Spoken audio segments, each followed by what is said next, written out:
విడిచిపెట్టవలసిన వారమై ఉన్నాం. ఈ లోకంలో ఉన్నటువంటి ప్రతి మనిషి చనిపోవడానికి సిద్ధంగా ఉండవలసిందే. అయితే చనిపోయిన తర్వాత మనిషికి ఒక గమ్యము దేవుడు ఏర్పాటు చేశాడు. మనిషిలో ఉన్నటువంటి ఆత్మకు దేవుడు ఒక స్థలాన్ని ఏర్పాటు చేశాడు. అదే పరలోక రాజ్యము. మనము పాపములను ఒప్పుకొని విడిచిపెట్టి మనలో ఉన్నటువంటి మన యొక్క మనస్సును మార్చుకొని యేసుక్రీస్తునందు మనం విశ్వాసం ఉంచినట్లయితే ఆయన ఇచ్చేటువంటి నిత్య రాజ్యంలోనికి మనం ప్రవేశించడానికి దేవుడు అర్హత కలిగిస్తున్నాడు. ఎందుకంటే పాప క్షమాపణ అనేది పాపము మనిషి నుండి పోవడానికి రక్తం అనేది చిందించబడాలి. అది పరిశుద్ధుని యొక్క రక్తమై ఉండాలి. అందుకే యేసు ప్రభు ఈ లోకంలోనికి మానవునిగా కన్యకైన మరి యొక్క గర్భం ద్వారా ఈ లోకంలో మనుషునిగా వచ్చాడు.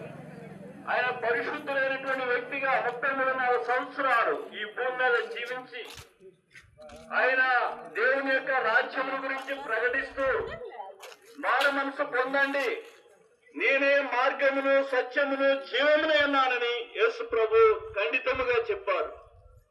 దేవుని వద్దకు చేరాలంటే నేనే మార్గాన్ని, మీ పాపములు క్షమింపబడాలి అంటే, మీరు పరలోక రాజ్యానికి చేరాలంటే నేనే మార్గానని యేసుక్రీస్తు ఖచ్చితంగా చెప్పాడు. కనుక ప్రియ సోదరి సోదరులారా, యేసు ప్రభునందు మనం విశ్వాసం వచ్చినట్లయితే ఆయన మన పాపములను క్షమించేటువంటి దేవుడై ఉన్నాడు.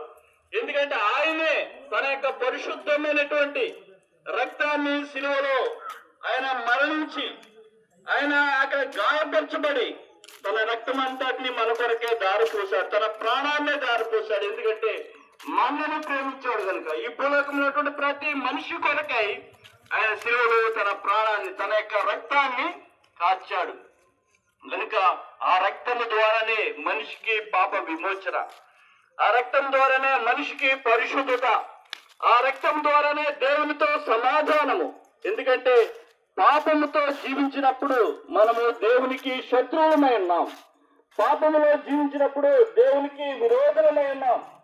పాపములో జీవించినప్పుడు మనము దేవుని యొక్క ఉగ్రతకు పాత్రులమై ఉన్నాం. దేవుని యొక్క ఉగ్రతను మనం తప్పింపబడాలని, పాపము నుండి విమోచింపబడి పరిశుద్ధత పొందుకొని దేవుని యొక్క రాజ్యంలోనికి ప్రవేశించాలని దేవుని యొక్క చిత్తమైనది. కనుక యేసుక్రీస్తు మనందరి నిమిత్తమై లోక పాపమును మోసుకుని దేవుని గొర్రెపిల్లగా ఆయన శిలువలో వధించబడి ఉన్నాడు. ఆయన తన యొక్క పరిశుద్ధ రక్తాన్ని